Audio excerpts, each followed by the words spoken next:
নমস্কার।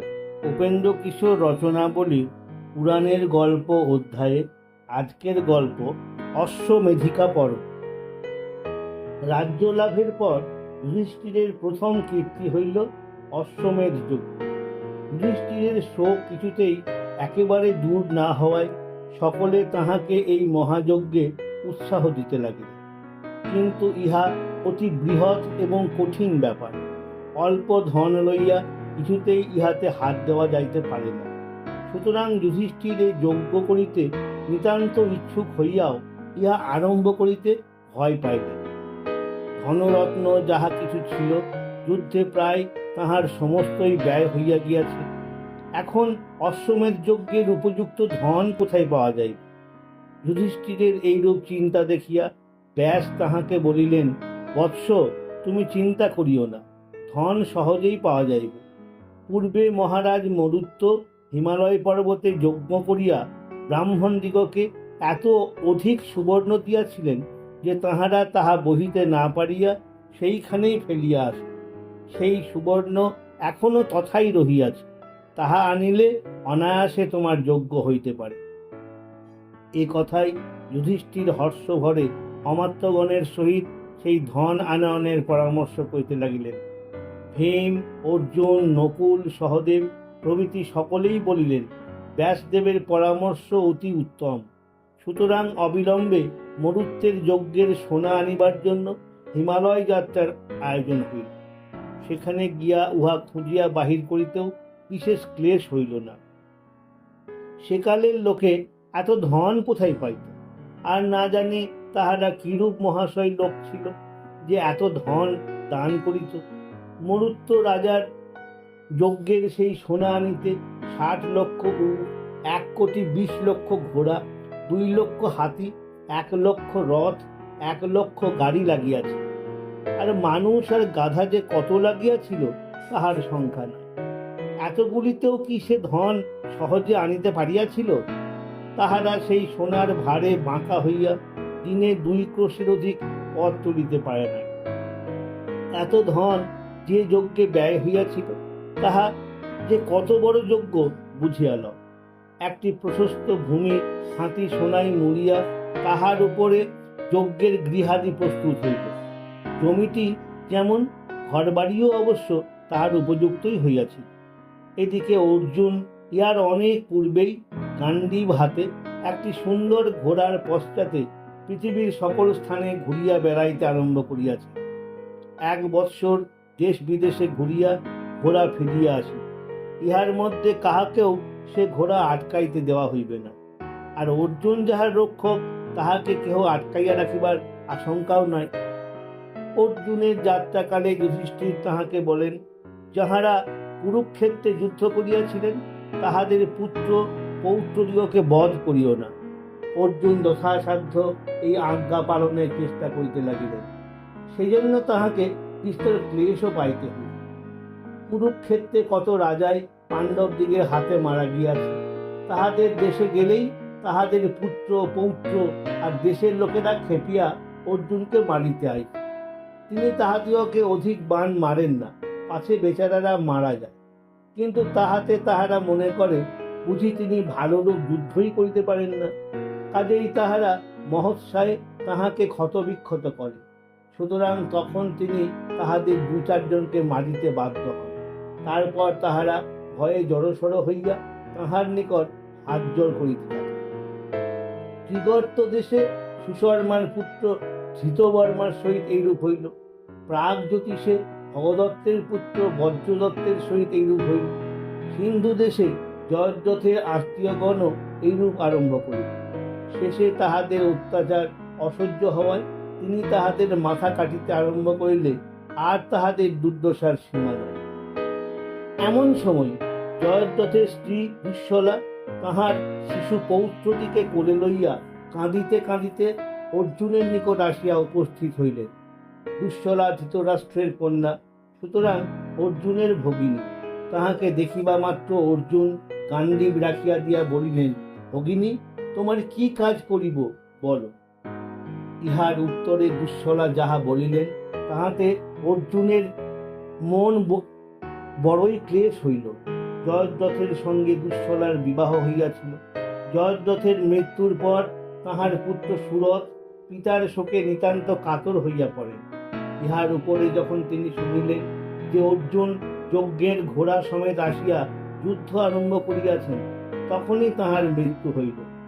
এখন দুঃখিনী বিধবা দুঃশলা পতিপুত্রের শোকে অস্থির হইয়া পৌত্রটিকে অর্জুনের নিকট উপস্থিত করিয়াছে, যদি তাহাকে দেখিয়া অর্জুনের দয়া হয়। ছেলেটি যখন মাথা হেঁট করিয়া কাতর ভাবে অর্জুনকে প্রণাম করিল, তখন আর তিনি চক্ষের জল না রাখিতে পারিয়া বলিলেন, ক্ষত্রিয়ের ধর্মকে ধিক, এই ধর্ম পালন করিতে গিয়াই বন্ধু বান্ধবদিওকে বধ করিয়াছি। এই বলিয়া তিনি দুঃশলাকে সাদর মধুর বাক্যে সান্ত্বনা দিয়া তথা হইতে বিদায় হইলেন। মণিপুরের রাজকুমারী চিত্রাঙ্গদাকে অর্জুন বিবাহ করিয়াছে। এখন সেই চিত্রাঙ্গদার পুত্র বভ্রুবাহন মণিপুরের রাজা। ঘোড়া মণিপুরে উপস্থিত হইলে বভ্রুবাহন তাহার পিতার আগমন সংবাদ প্রাপ্তি মাত্রই পাত্রমিত্র সমেত অতি বিনীতভাবে অর্জুনের সম্মুখে আসিয়া দাঁড়াইলেন। কিন্তু অর্জুন ইহাতে কিছুমাত্র সন্তুষ্ট হইলেন না। তিনি বভ্রুবাহনকে বলিলেন, আমি আসিলাম যুদ্ধ করিতে, আর তুমি করজোড়ে আসিয়া আমার নিকট উপস্থিত হইলে। ইহা কখনোই ক্ষত্রিয়ের কাজ নহে, ইহা কাপুরুষের কাজ। তোমাকে ধিক, তোমার জীবনে প্রয়োজন কি? এ কথাই বভ্রুবাহন নিতান্ত ব্যথিত চিত্তে মাথা হেঁট করিয়া রহিল। এমন সময় সেই যে উলুপি নাম্নী নাগকন্যার সহিত অর্জুনের বিবাহ হইয়াছিল, তিনি আসিয়া বভ্রুবাহনকে বলিলেন, বাছা, আমি তোমার বিমাতা উলুপি। তোমার পিতা যখন যুদ্ধের বেশে আসিয়াছেন, তখন ইহার সহিত যুদ্ধ করাই তোমার উচিত, তাহাতে ইনি সন্তুষ্ট হইবেন। তখন বভ্রুবাহন বিপুল যুদ্ধের আয়োজন করিয়া সৈন্যগণকে আদেশ দিবামাত্রই তাহারা ঘোড়া আটকাইয়া ফেলিল। তাহাতে অর্জুন অতিশয় তুষ্ট হইয়া তাহার সহিত যুদ্ধ আরম্ভ করিলেন। ক্ষণিকের ভেতরেই বভ্রুবাহনের বাণে তাহাকে অজ্ঞান হইতে হইল। জ্ঞান হইলে অর্জুন বভ্রুবাহনকে বলিলেন, বাহ, এই তো চাই, আমি বড়ই সন্তুষ্ট হইলাম। আচ্ছা, এখন আমি মারি, স্থির হইয়া সামলাও তো। তারপর অর্জুন অসংখ্য নাড়া ছুড়িয়া মারিলে বভ্রুবাহন তাহার সমস্তই কাটিলেন। কিন্তু তাহার পরে ভয়ানক বাণগুলি ফিরাইতে না পারায় তাহার রথের ধ্বজ আর ঘোড়া কাটা গেল। তখন তিনি রথ হইতে নামিয়া এমনই ঘোরতর যুদ্ধ আরম্ভ করিলেন যে তাহা দেখিয়া অর্জুনের আর আনন্দের সীমা রহিল না। এমন সময়ে বভ্রুবাহন কি যে একটা বাণ মারিলেন, তাহাতে নিমেষ মধ্যে অর্জুনকে একেবারে মৃতপ্রায় করিয়া ফেলিল। বভ্রুবাহনও তাহা দেখিয়া দুঃখে অজ্ঞান হইয়া গেলেন।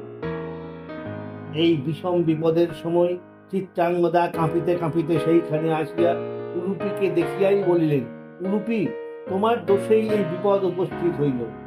বভ্রুবাহন সেই সময়ে জ্ঞান লাভ করিয়া উলুপিকে তিরস্কার পূর্বক বলিলেন, পিতাকে মারিয়াছি, সুতরাং আমিও এখনই প্রাণ ত্যাগ করি, তাহা হইলে হয়তো তুমি সন্তুষ্ট হইবে।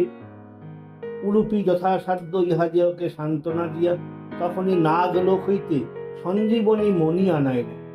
সে মণির কি আশ্চর্য গুণ!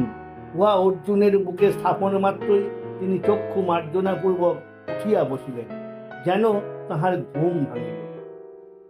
তারপর অবশ্য খুব সুখের অবস্থায় হইল। আর তখন এই কথাও জানা গেল যে উলুপি অতি মহৎ অভিপ্রায় এই ব্যাপার ঘটাইয়াছিলেন। শিখণ্ডীর সহায়তায় ভীষ্মকে বধ করায় অর্জুনের যথেষ্ট অপরাধ হইয়াছিল। সেই অপরাধে বসুগণ এবং গঙ্গাদেবী তাহাকে শাপ দিতে প্রস্তুত হন। উলুপি সেই সময়ে তথায় উপস্থিত ছিলেন। তিনি এবং তাহার পিতা সেই দেবতাদিগকে অর্জুনের প্রতি প্রসন্ন হওয়ার জন্য বিস্তর মিনতি করায় তাহারা বলেন, বভ্রুবাহন অর্জুনকে বধ করিলে তবে তাহার শাপ কাটিবে। এই জন্যই উলুপি বভ্রুবাহনকে অর্জুনের সহিত যুদ্ধ করিতে উৎসাহ দেন। তিনি জানিতেন যে অর্জুনকে বাঁচাইবার ঔষধ তাহার ঘরে আছে। এই সকল কথা জানিতে পারিয়া সকলেই যে উলুপির উপর অতিশয় সন্তুষ্ট হইলেন, তাহাতে আর সন্দেহ। তখন বভ্রুবাহন চিত্রাঙ্গদা আর উলুপিকে যজ্ঞে নিমন্ত্রণ পূর্বক অর্জুন পুনরায় তথা হইতে যাত্রা করিলেন। মগধে জরাসন্ধের নাতি মেঘ সন্ধিও অন্যান্য অনেক মূর্খের ন্যায় মনে করিয়াছিলেন যে অর্জুন অপেক্ষা তিনি নিজে অধিক যোদ্ধা।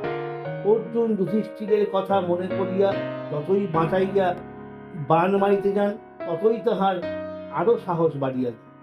শেষে অবধের যে দশা সচরাচর হয় তাহারও তাহাই হইল, তাহার আর অস্ত্র নাই। তখন অর্জুন তাহাকে বলিলেন, তুমি ছেলে মানুষ হইয়া বেশ যুদ্ধ করিয়াছ, এখন ঘরে যাও, আমি তোমাকে বধ করিব না। তাহাতে মেঘ সন্ধি করজোরে কহিলেন, মহাশয়, আমি পরাজিত হইয়াছি, এখন অনুমতি করুন, কি করিব? অর্জুন বলিলেন, চৈত্র মাসের পূর্ণিমার দিন মহারাজ যুধিষ্ঠিরের যজ্ঞ দেখিতে যাইবে। এই বলিয়া তিনি সেখান হইতে চলিয়া আসিলেন। গান্ধার দেশে শকুনির পুত্র প্রথমে ভারী তেজ দেখাইয়াছিলেন। অর্জুন কৃপাপূর্বক তাহার মাথা না কাটিয়া পাগড়িটি উড়াইয়া দিলে তাহার চৈতন্য হইল। এই রূপে 1 বৎসর কাল ঘোড়াটিকে দেশে দেশে ভ্রমণ করাইয়া তাহাকে হস্তিনায় ফিরাইয়া আনিলে সেই ঘোড়ার মাংস দিয়া যজ্ঞ সম্পন্ন হইল। সেরূপ যজ্ঞ আর তাহার পরে কখনো হয় নাই। এমন কোনো আত্মীয় স্বজন, এমন কোনো রাজারাজরা, এমন কোনো মুনি ঋষি বা ব্রাহ্মণ পণ্ডিত ছিলেন না যিনি সেই যজ্ঞে না আসিয়াছিলেন। আর ভোজনের বিষয়ে কি বলিব? অন্নের পর্বত, ধৃত দধির নদী আর মিঠাই মন্ডার কি পরিমাণ তাহা বলিতে পারি না। হাজার হাজার লোক মণিকুণ্ডল আর সুবর্ণ মাল্যে সুসজ্জিত হইয়া সেই সকল সুমধুর খাদ্য পরিবেশন করিয়াছিল। 1 লক্ষ ব্রাহ্মণের ভোজন শেষ হইলে একবার দুন্দুভি বাজিত।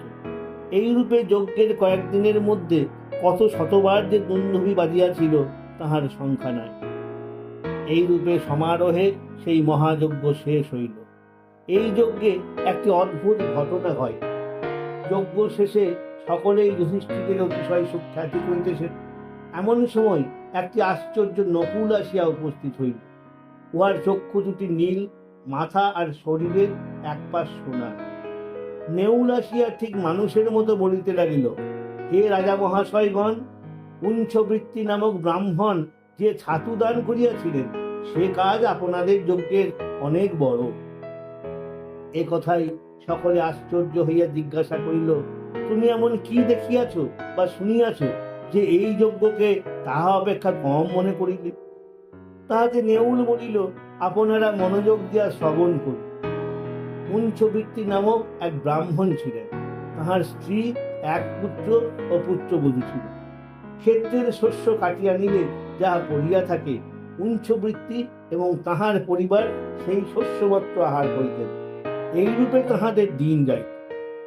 তারপর দেশে দুর্ভিক্ষ আসিল, ক্ষেত্রের শস্য নষ্ট হইল, ব্রাহ্মণের কষ্টও বৃদ্ধি পাইল। তখন কোনোদিন অতি কষ্টে তাহাদের কিঞ্চিৎ আহার জুটিত, কোনোদিন একেবারেই জুটিত না। এই সময়ে একবার সারাদিন ঘুরিয়া শেষ বেলায় ব্রাহ্মণ কিঞ্চিৎ জব পাইলেন। তাহাতে তাহার পরিবারের লোকেরা আহ্লাদিত হইয়া সেই জবের ছাতু প্রস্তুত করিল। তারপর সকলে স্নান আহ্নিক অন্তে সেই ছাতু আহারের আয়োজন করিলেন। এমন সময় সেখানে এক অতিথি ব্রাহ্মণ ক্ষুধায় কাতর হইয়া উপস্থিত। ব্রাহ্মণ সেই অতিথিকে আদরের সহিত তাহার নিজের ছাতুর ভাগ আহার করিতে দিলেন, কিন্তু অতিথি তাহাতে তৃপ্ত হইল না। তাহা দেখিয়া ব্রাহ্মণী তাহার নিজের ভাগ অতিথিকে দিলেন, কিন্তু তাহাতেও তাহার তৃপ্তি হইল না। তাহা দেখিয়া ব্রাহ্মণের পুত্র তাহার নিজের ভাগ অতিথিকে দিলেন, কিন্তু তথাপি তাহার তৃপ্তি হইল না। তখন ব্রাহ্মণের পুত্রবধূ তাহার নিজের ভাগ আনিয়া অতিথিকে দিলেন। ইহাতে সেই অতিথি পরম পরিতুষ্ট হইয়া বলিলেন, হে ধার্মিক, ওই দেখো, স্বর্গ হইতে পুষ্পবৃষ্টি হইতেছে, দেবতারা তোমার স্তব করিতেছেন। এখন তুমি পরম সুখে সপরিবারে স্বর্গে চলিয়া যাও। সেই অতিথি ছিলেন স্বয়ং ধর্ম। তাহার কথায় ব্রাহ্মণ, স্ত্রী, পুত্র এবং পুত্রবধূ সহ তখনই স্বর্গে চলিয়া গেলেন। তারপর আমি গর্ত হইতে উঠিয়া সেই অতিথির পাতের উপর গড়াগড়ি দিতে লাগিলাম। তাহাতেই এই দেখুন, আমার অর্ধেক শরীর স্বর্ণময় হইয়া গিয়াছে। সেই অবধি আমি আমার অবশিষ্ট শরীরটুকু স্বর্ণময় করিবার আশায় যজ্ঞস্থান দেখিলেই তাহাতে গড়াগড়ি দিয়া থাকে। আজ মহারাজ যুধিষ্ঠিরের যজ্ঞের কথা শুনিয়া অনেক আশায় এখানে আসিয়া গড়াগড়ি দিলাম, কিন্তু আমার শরীর সোনার হইল না। এই বলিতেছি যে সেই গরিব ব্রাহ্মণ যে অতিথিকে ছাতু খাওয়াইয়াছিল তাহা ইহার চেয়ে বড় কাজ। এই বলিয়া সেই নেউল কথা হইতে প্রস্থান করিল। নমস্কার।